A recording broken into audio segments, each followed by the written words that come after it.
Hello and welcome to another episode of Dime Time. Here we are going to be previewing the matchup between the Atlanta Hawks and the Washington Wizards. Now, I'd say the Atlanta Hawks did fairly well for themselves, considering they had to let go two very crucial pieces of their rotation: point guard Jeff Teague and power forward Al Horford. Now, Jeff Teague's departure wasn't a big issue because that allowed the emergence of players like Dennis Schroeder and Tim Hardaway, who are now become legit starters on a playoff contender. But trying to replace Al Horford was always going to be a tough task. They did try doing that by bringing back hometown hero Dwight Howard, but Dwight Howard's numbers really haven't climbed from his time in Houston, and while he's been reasonably effective, he isn't the Dwight Howard that even the Hawks were expecting he would be. The team also had to make do with the departure of Kyle Korver in a trade. And now Kyle Korver is one of the greatest shooters in NBA history. They replaced him with Mike Dunleavy. Mike Dunleavy is good, he's competent, but he's not on Korver's level. The bigger story, though, for the Hawks is obviously Paul Millsap. Paul Millsap's offensive numbers are up this season, but his interior presence numbers like his rebounding, his defense, have taken a bit of a hit. And that's primarily because of the arrival of Dwight Howard. The arrival of Dwight Howard has allowed Paul Millsap to step outside a little and allowing Dwight Howard to take care of business in the paint. But the bigger issue here is that Paul Millsap is now 31. He is a semblance of a franchise player that the Atlanta Hawks have. The question is, do the Atlanta Hawks continue to move ahead with Paul Millsap? He's 31, he's at his peak, and I don't think he's going to get much better as he gets older and the seasons pile on.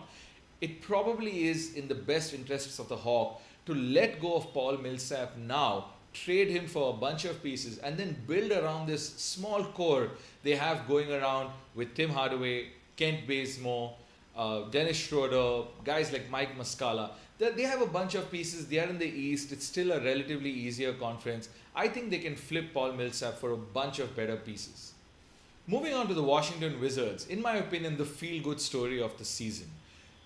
This is a season where finally John Wall has a healthy roster to contend with. And now that he has a fully healthy roster to contend with, he has silenced his critics and showed everyone else that he is one of the best players, not just best point guards, one of the best players in the league.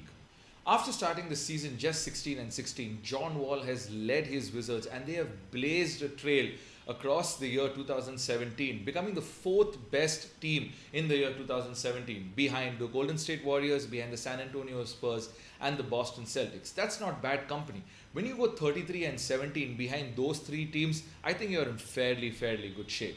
Bradley Beal has finally had a healthy season, and that healthy season has resulted in him scoring over 23 points a game, a career high, and blazing away from three-point line with shooting over 40% from beyond the arc.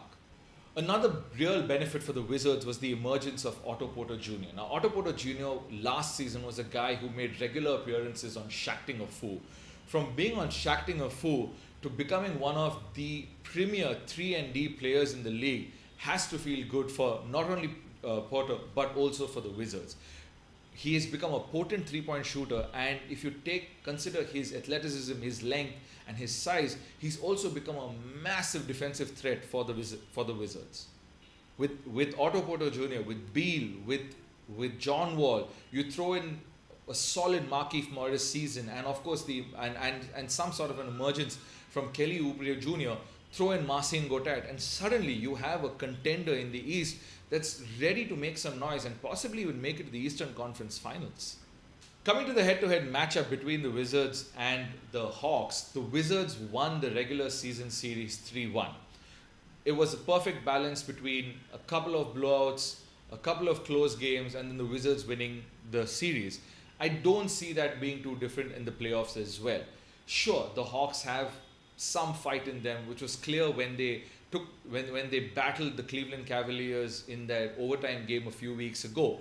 But the Wizards, outside of their advantage with Paul Millsap in the forward positions, the Wizards are far more talented across all the other positions. And just as a team, they gel so much better.